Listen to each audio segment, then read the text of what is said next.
Hello and welcome to Morning Brew on Labour Social. It is Monday, the 23rd of October, 2023. I'm Graham Hughes. Hello. I'm going to be with you for the next half an hour of, waking up in the morning on a Monday morning. And it's quite a nice day today, which is nice because we had a bit of a storm over the weekend, which was a bit, terrifying.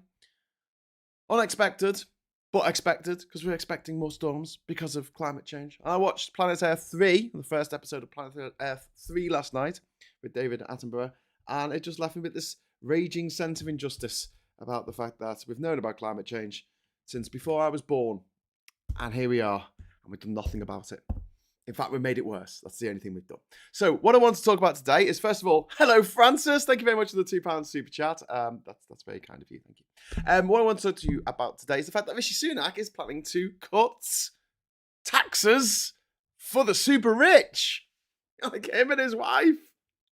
Yeah. So here's what's happened.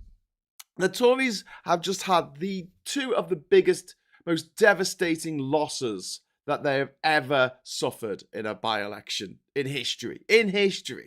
Mid-Bedfordshire has been a Tory constituency for nearly 100 years. It's never, ever in history been a Labour constituency. Before then, it was Liberal. Back before, not the Liberal Democrats, different party, the Liberal Party. When it was the Liberals and versus the Tories. Before then, Liberals versus the Whigs, I think. Anyway, Sarah says, I hope Tan's cat is okay. Barney's doing fine. Thank you so much to anyone who contributed last night. That was absolutely phenomenal. Tan was really upset because she thought that the dental treatment for her cat would be covered by the pet insurance that she's got. And they were like, oh no, it doesn't cover it dental. And she's like, what the hell? So she had this huge bill for the vets, and she was like, I don't know what to do about it. She was really upset, and I said, just do a crowdfunder. And to be fair to Tan, she was just like, I don't want to do it to crowdfunder. People are struggling at the moment, and I'm like, yeah, but it's only a little bit each. It's not like someone's going to give you all their money for the heating over the winter. It's just a few pounds each. And so eventually she relented and let me set up a crowdfunder, and we took the money in 10 minutes. 10 minutes, we got it all that we needed, and Tan was in tears with just gratitude of you wonderful people. So yeah, thanks to anyone who did get to contribute. It was only up for 10 minutes, this crowdfunder, to pay for the operation that Tan's cat needs. So thank you very much. And we all wish Barney the best. We'll post a video of Barney looking happy and running about with happy new teeth, I assume. Whatever they need to do to her, we'll post that. Anyway, back to the main subject, which is the Tories. So they've lost these elections. They've lost these by-elections. And it's like that, the meme with Seymour Skinner, Principal Skinner from The Simpsons, where he's like, no, is it just me, or is everyone else wrong? No, everyone else is wrong. I'm hit with the kids, or whatever the line is. And thank you very much to Nigel there for the 20 Australian dollars. Thank you very much for the super chat. And so they looked at this and went, oh my God, we're really unpopular. What should we do? Tax cuts for the rich. And do you know what? This goes to the heart of what I think the Tories are up to and have been up to for several years now. Just a fire sale. They're just grabbing what they can on the way out. They're just kicking everything on the way out. Rishi Sunak's still pissed because his wife is now having to pay millions of pounds in tax that she didn't have to pay when she was, living in number 11 Downing Street as a non-dom. Yeah, that's right. She was living in number 11 Downing Street, and she was claiming she didn't live here, so she didn't have to pay a fair share of tax. She was paying £20,000 or maybe £30,000 a year for her non-dom status instead of literally millions that she should have paid in tax every year because her income is so insanely huge. But so Sunak is kind of up against a bit of a wall here. People are talking about letters going in to the 1922 committee. I was thinking of leaving a gap on our thumbnail for this video to have like CU little line at the bottom, then TS Tory cuts. But I thought no.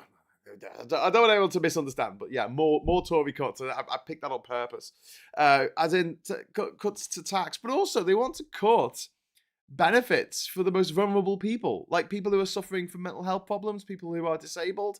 like they want to cut their benefits. I mean, it's so Machiavellian. It's so evil. It's almost funny. Do you know what I mean? It's like a pantomime villain twirling the mustache, going, "Oh, not only will I cut tax for me and my wife, we'll take the little bit of money that we give to the plebs away from them." And it's like, what the hell is wrong with these people? And I'll tell you, just make a little note here. What's wrong with them? What have I written? Oh, everything. That's what's wrong with them. Everything. Absolutely everything that could be possibly wrong with them. Don't search for cats with dentures. I'm not going to search. It doesn't need dentures. It was a joke. Anyway, Tana's a sweetheart. Glad to know her. Pushcat is okay. That's from Captain Bart Roberts. Yeah. No, she was really overwhelmed by the generosity last night. And I'm like, she's like, have you posted it yet? And I'm like, yeah, it's made all the money. She's like, what? So yeah, but people's generosity is just phenomenal, and it's one of the reasons why someone put him in, like, people put some really stupid comments sometimes on my videos, especially if I do one about Brexit or about, slacking off Johnson, or I did one over the weekend about COVID, and you get all the usual knobheads. You get this, when you talk about COVID, they go, "It's not real. It never happened." I'm like, it did. It really freaking. I had a friend of mine who was on an incubator for a ventilator. Sorry, not an incubator. It's not a baby. For 6 weeks. 6 weeks with COVID, barely recovered. It's like, no, that didn't happen. That was something else. No, it wasn't. It was COVID. What do you think? All the countries in the world got together and went, "I got an idea. Let's pretend that there's this deadly disease that's killing loads of people." People going, "Oh, the average age of death was 82. It wasn't. But, even if it was, it's like, oh, well, they're only old. And I get shit for ageism because I say, well, the older people did vote for Brexit and they do vote for the Conservatives. Not, all of them, but overwhelmingly, you're like more than 66% of them. Yeah, that's a bit of a worry. And people go, "Oh, you're being ageist." And these people are like, oh. So yeah, I got some wacky comments, but the maddest ones were like, "This is Labour's fault." I was like, okay, if you say so. Is that because agreeing to go into an election in the middle of winter with a desperately unpopular leader? I could see that if I just squint a little bit. But saying, "Oh, Labour had access to all of the same medical stuff, they should have done more." What could they do? They were in opposition. They were literally in opposition, and Parliament was closed. They were trying to do it through what's it called? Zoom, which didn't work that well. And then you had these ghouls like Piers Corbyn and Rees-Mogg and Boris Johnson, to be honest with you, and go, "No, we can't lock down. We can't keep people in their homes. We can't do that because But the fact is, if we had behaved sensibly, we wouldn't have had to have a lockdown. It was only because the Tories just let people go to Cheltenham, let people go to a football match in Liverpool with all these supporters coming over from Spain. It was like we could see what was happening in Italy. And, this isn't Captain Hindsight. We saw it at the time.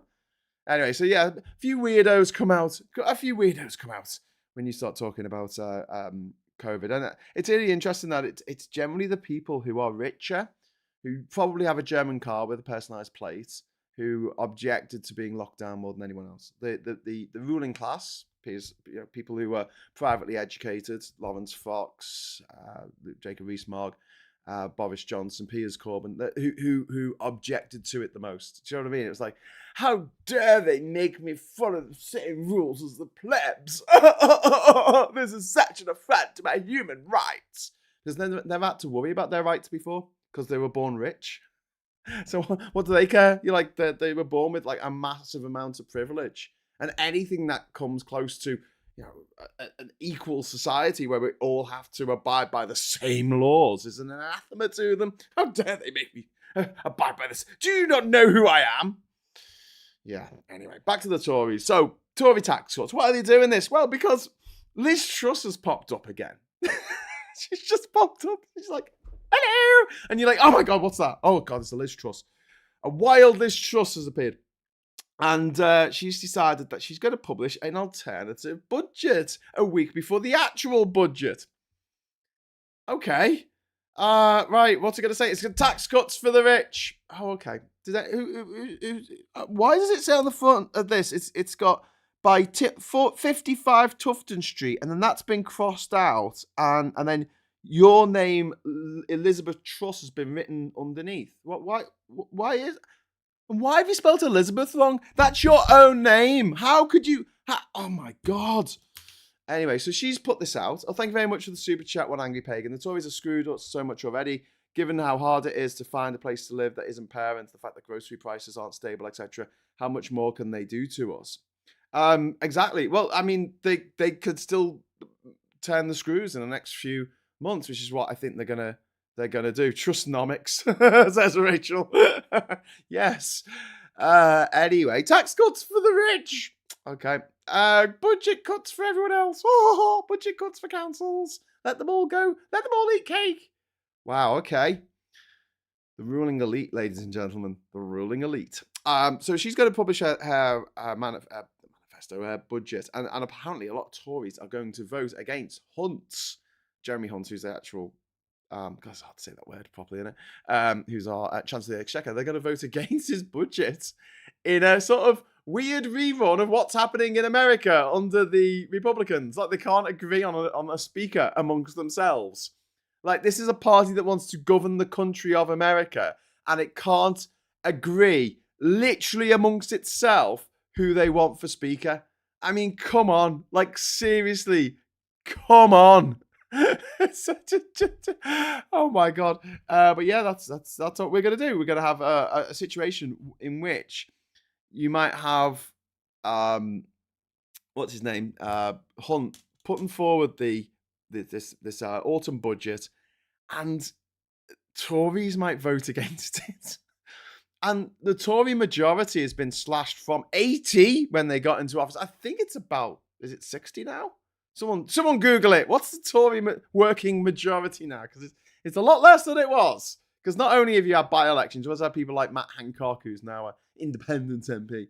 And you've had people resigning, and by-elections in which they go over to Labour or the Lib Dems. So it'd be interesting to know what that is. So essentially, whatever their working majority is, only half of them need to vote nay. No's to the left. And if they do that, then budget doesn't go through. And I don't really know what happens then. I don't know if that's ever happened before. Someone look it up. Come on, morning brew elves. Look it up. No wonder I turned out socialist as One Angry Pagan, indeed. Thank you very much for the super chat. 60-ish plus the DUP. But they've got no supply and confidence deal with the DUP, so we don't have to count them. But it is about it's about 58-ish, says Michael Warner. Even better. So you only need 30 Tory MPs, like the real headbangers, the Brexiteers, to say we're not doing this budget. No wonder Jeremy Hunt is resigning at the next election. So apparently this came out over the weekend as well. Jeremy Hunt, our Chancellor of the Exchequer, is not going to stand for re-election. Now, this hasn't been official yet. I don't think it's still like Westminster rumour, but I think it's probably true because he is in a constituency that is probably going to get flipped to Labour, and he will suffer a Portillo moment, named after 1997's Michael Portillo, when he got beaten by Stephen Twigg in the 97 election. And Michael Portillo at the time was a government minister. And he thought that he would win Enfield South, in a heartbeat, but he didn't. He lost, and Stephen Twigg won. And then Stephen Twigg became my MP years later, after being kicked out in 2005. He then stood as MP for Liverpool West Derby in 2010, which he won, and he was our MP until 2019 when he stepped down because it was just too much. It was horrible. Not being in West Derby, it's a lovely place, but basically being an MP at that time, being a Labour MP, trying to keep all the different factions of Labour on side, especially the headbangers, who just want to live in perpetual opposition. We don't want to win an election. Right, here's the thing. Right, here's little. I can draw a little diagram for you. Right, so it goes like this. Right, if you want to win an election, you have to appeal to the most amount of people. One, okay, right? It's a little flowchart. And also, you need to not scare people, because people don't just vote for parties; they vote against parties. So if they look at Labour and go, "I don't want them to be in power," I'll lose everything. Then they are pushed. They are just a massive incentive to vote for the Conservatives. You take that incentive away, and you get election results like we saw last week in the by-elections. in which people are like, well, I'm not scared of Labour, and they seem quite reasonable compared with the loonies in the Tory party. So that's good. Portaloo then went off to play with his toy train set. Indeed. Tory Anne Widdecombe. Anne Widdecombe! Anne Widdecombe! I used to have chickens. They sounded like Anne Widdecombe. Anne Widdecombe! Yeah. Anyway, sorry, went off on a tangent there. One angry pagan. Anne Widdecombe says the Tories are like Labour.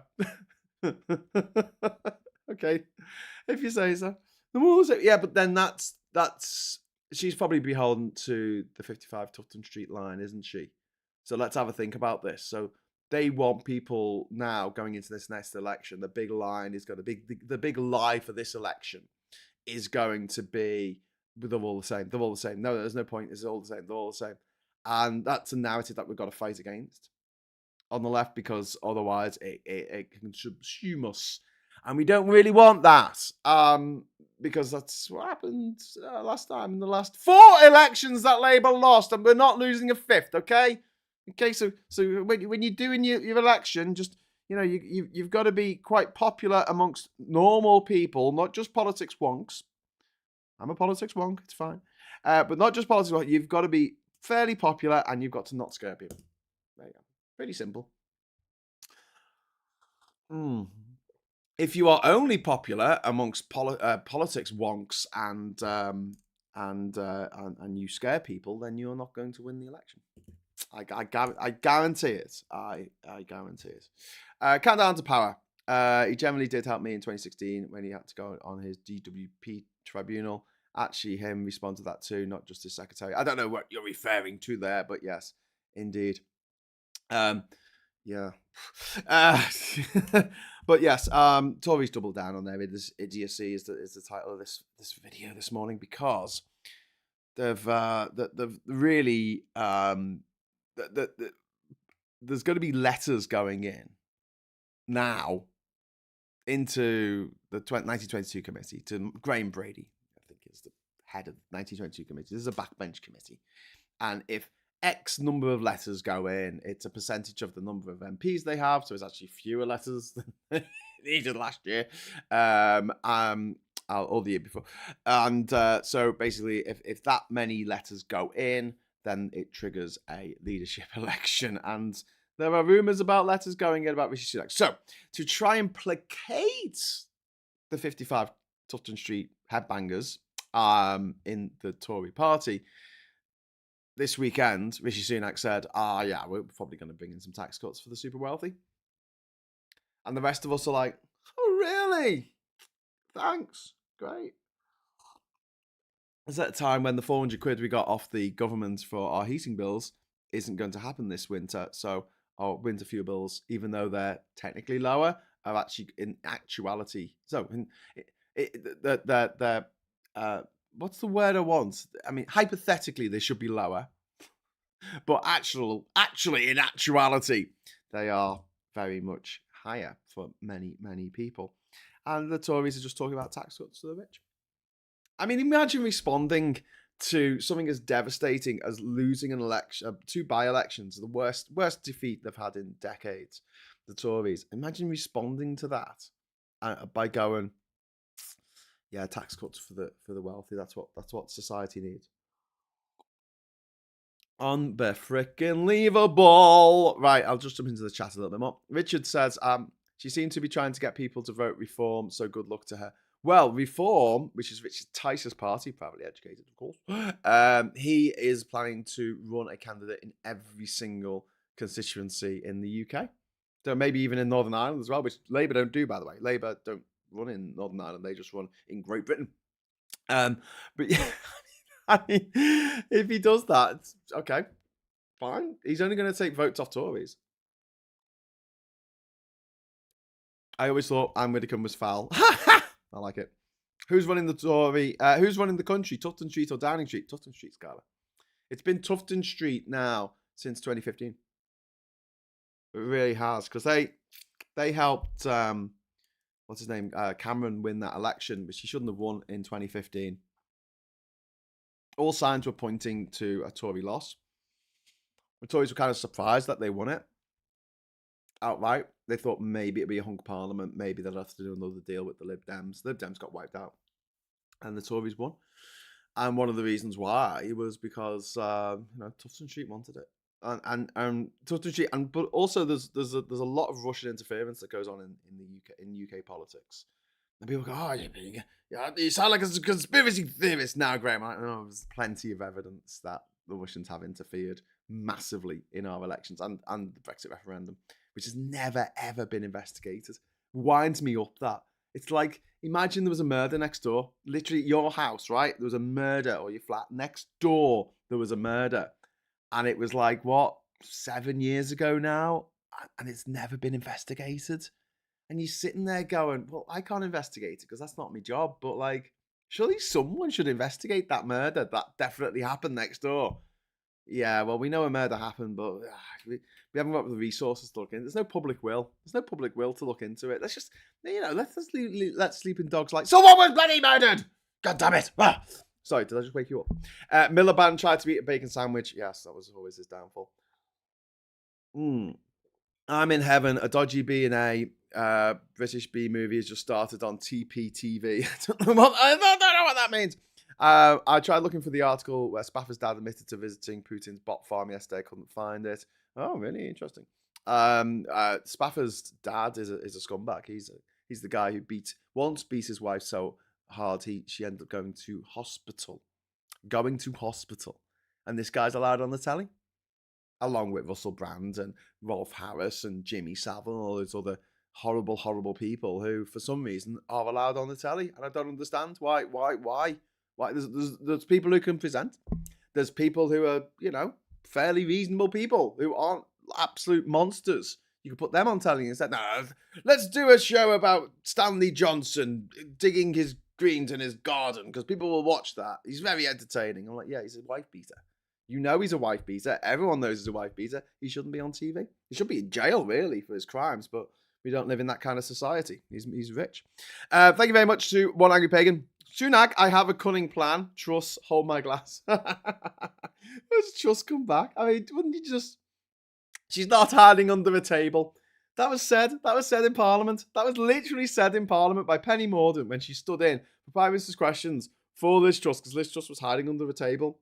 And she stood up in Parliament and she said, she's not hiding under a table. It's a desk. It's a desk. It's got drawers. It's a desk. I mean, God's sake, that's not like public record for all eternity. Well, not eternity. Next 30 years before society collapses. Vendetta says there's plenty of articles where Dad says there was Russian interference. Well, yes, there was. Genuine question. Do we know if taxpayers paid for the Partygate booze? Yes.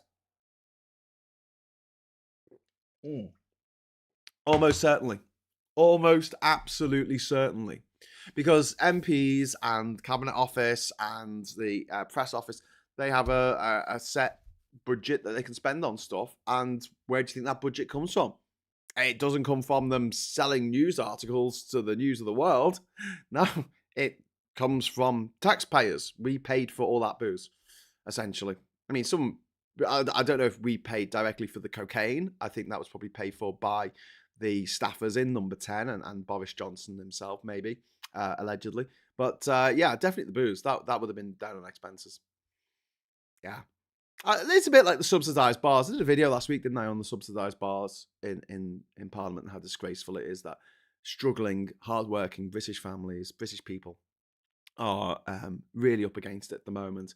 And some of their taxpayers' money, some of their money they pay in tax, is going to subsidise alcohol for millionaires. Just process that for a moment. You're taking money off the poorest in society. Every time they buy something and they pay VAT on it, which we all have to do, every time that money goes to the government, a bit of that money goes towards giving subsidies. So Jacob Rees-Mogg's pint of lager costs £2 less than the pint of lager that you want to buy in the pub, but you can't afford to. How messed up is that? Why is no one making more of a deal about this? Why are we so happy to funnel money from the poorest to the richest. Like, why do we subsidize the lifestyles of millionaires in this country and think it's normal? It's not normal. We've got to take a step back and just go, hang on. How are we arranging this society? Because this doesn't make much sense at the moment. We're making people work and work and work to live in a house that they'll never own. And they pay money that they earn from all the work that they do to the owner of the house, who uses it to pay off their second mortgage, to pay for the house in which those people live. What? Why are they working? But then that's benefiting somebody else. It's not benefiting themselves. Well, because they're not rich enough to be able to afford the deposit on a house, so they can't do it themselves. Okay, so that seems really, really discriminatory against people who aren't wealthy, and seems to be like giving massive government assistance, subsidies, whatever you want to call it, benefits to people who are already rich. Here's a benefit for you. You're rich. You can get somebody poor to pay for the mortgage on a second house that you don't even need, that you don't even live in. And don't give me this bullshit about being a landlord as a job. It's not a job. It's not a job. Piss off, it's a job. Once a year, you've got to call up a bloody plumber. That's not a job. Imagine you went you applied for a job, you turn up and they're like, okay, we're doing a job interview now. So what? And you say, well, what exactly is the role here? And you say, well, what we want you to do is you want you to turn up 9 to 5 every day and sit in this office, and there's a computer and there's a phone there, and one day in that entire year, you might have to call a decorator to come round. Oh, okay. Is there anything else to do? No, that's it. That's the job. So you want me to sit in an office for 8 hours a day for a year, and I might have to make one phone call? Yeah. Wow, that's working. That's working hard. I worked hard for my 20 houses, says Sheriff Fatman. Just take a step back and think about this. It's insane. It's absolutely, this is where we are. This is where we are. Tory Britain, we think it's normal. We just take it in our stride now. We're like, yeah, we take money off poor people, give it to rich people. They don't need it. We have a society in which rich people get free stuff. That blows my mind. Do you think that Rishi Sunak pays for his own jet fuel on his private plane to fly around the country, when he could just get the bloody train like a normal person? Nah, he's not getting a train. I'm not going to train with the plebs. I'm going to go in my private plane. We're paying for the fuel. He's one of the richest men, not just in Britain, but the freaking world. He's one of the richest men in the world, and we are subsidising his fuel. Do you get your fuel subsidised like that? Do you? Do you get the taxpayer to pay for your fuel to go to work so you can work a real day's work and then give that money to a landlord who's a very hard-working landlord? I'm probably going to get some shit in the chat now from landlords going, do take that back about landlords. It's a proper job. It's not a proper job. Don't get me started on DJing. Anyway, Nick and Diff, too many outrages to deal with, Graham, one at a time. NHS and care services need to come before a subsidised bar, but yes, it needs to be abolished. Yeah, okay, fair enough. I do take your point that there are slightly more pressing things to do, but getting rid of the subsidised bars in Westminster wouldn't need a government act. It wouldn't need years of research done by data experts to suss out, the best way to do it, and funneling the money and putting all the systems in place and it's just literally right. Okay, new rule: no more subsidised drinks in Parliament. In fact, no more drinks in Parliament. We're shutting down all the bars. No more alcohol in Parliament because we can't be trusted. We politicians can't be trusted not to take the piss. There you go. Just read, pensions have risen, tax allowances haven't. Pensioners will now have to complete an HMRC tax return and pay tax on anything over the allowance. You couldn't make it up. It's mad, isn't it? That is just, you have to pay tax on your pension. So the government give you money, or you got private pension, but the government give you money, and then you have to declare that money, and then you have to pay some of that money back. What a great system. And every time that happens, obviously it costs money, because shifting money costs money unless you've got cash and you give it to someone. It's going to cost something somewhere along the line. I think that was the plot of Superman 3, wasn't it? Yeah, with Richard Pryor, he wants to know where all the pennies went, or the half pennies. Have you identified a benefit fraud, Graham? What you mean? The Tories are a benefit fraud. Question: why aren't Labour pushing the removal of subsidised food and alcohol as an actual policy? I can't see it being unpopular with anyone except certain MPs.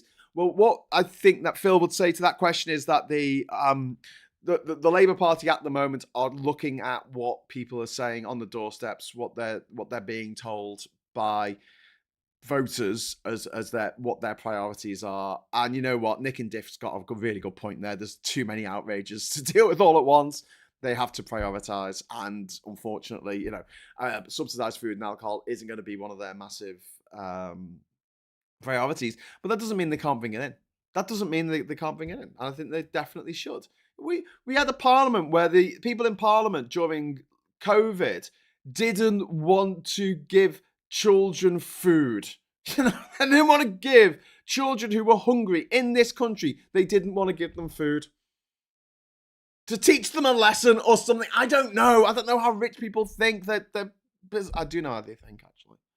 It's quite depressing.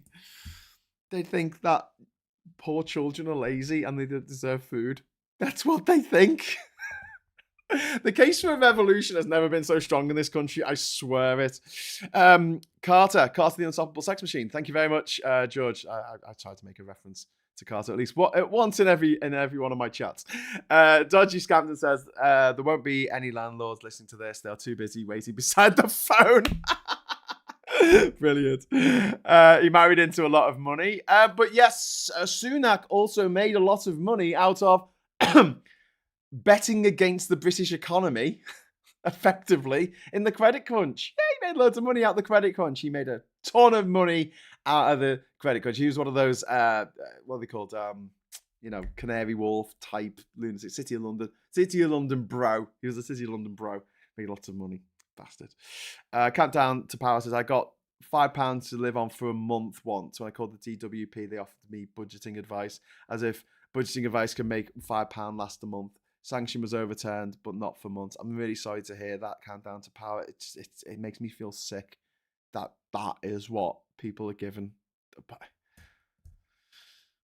It's painful. Something we agree on. Revolution, that is. Oh, finally, we got there in the end.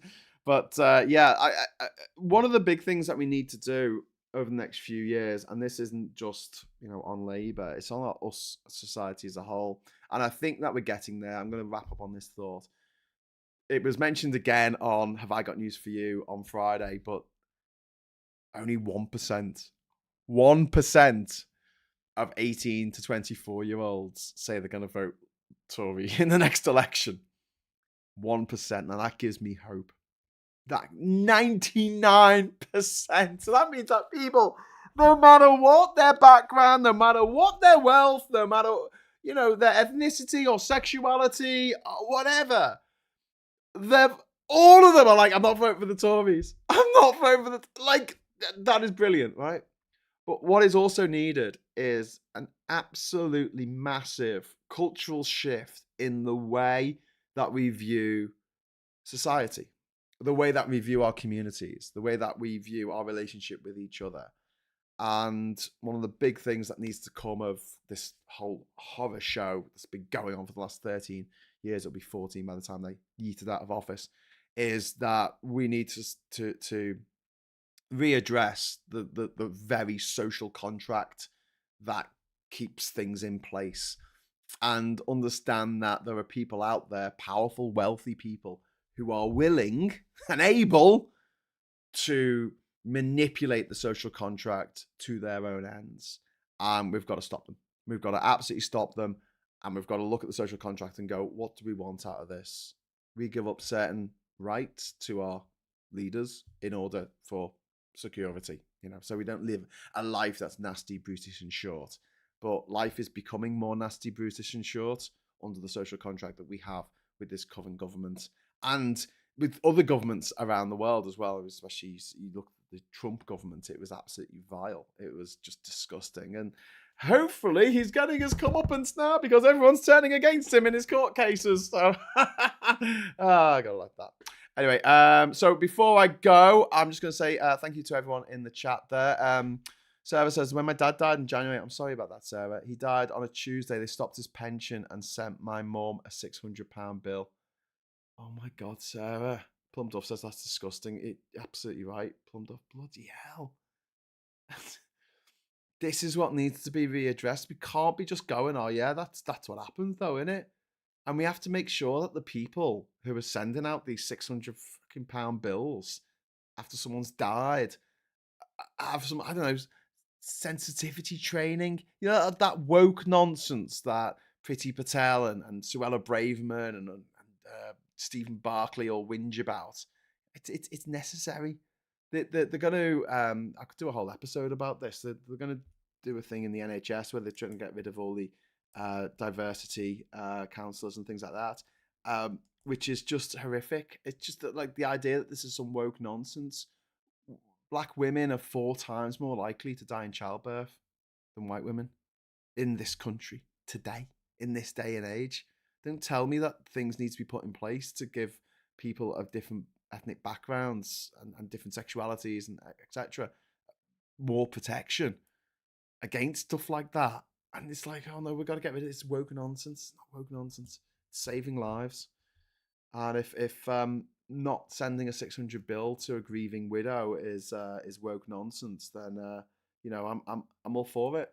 More woke nonsense, please, because it just sounds like basic decency to me, just common decency, which is something the non-common people just can't understand. Anyway, thank you very much for the chat. Thank you very much for the super chats as well. I will return. I'll be back later today with the swear jar with Super Tansky. I hope tonight. I'm not guaranteeing it, but 8:00 tonight should be the swear jar with Super Tansky. But if I don't, if for whatever reason we can't do that, we'll definitely be back tomorrow morning at 9:30 with ever reliable Phil Morehouse for the morning brew. So thank you very much for watching. And like I say, thanks so much for the super chats and everything else. On Thursday this week, I'm going to start doing a show, like a Zoom show, which you're all welcome to come along to on the Discord server, which you can access if you are a YouTube member or if you are a patron of this channel or myself. So let me know if you're having trouble getting onto the Discord, and we'll try and sort that out. But make a little date for Thursday night, and we'll be doing a little show on there just for those. And Rachel Harris says, love woke. Oh, yes. Woke as F, mate. Woke as F. Right. Okay. So thank you very much for watching, and I'll see you soon. Until next time, hello, good evening, welcome, and goodbye.